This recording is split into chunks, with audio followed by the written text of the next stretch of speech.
साधू संतांनी सगळ्यांनी सांगितलं की मादक पदार्थ घ्यायचे नाहीत.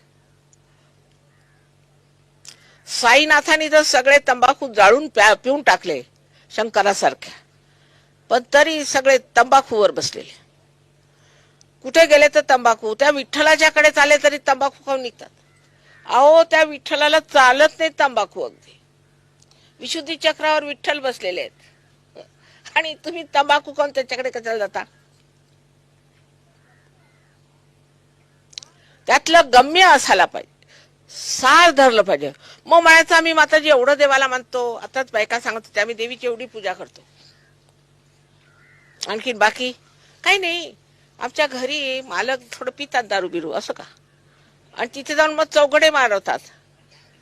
आणि तुमचे ते थोडस त्यांना पत्त्याचा शौक आहे म्हणा, असं का पत्ते खेळतात तिकडे देवी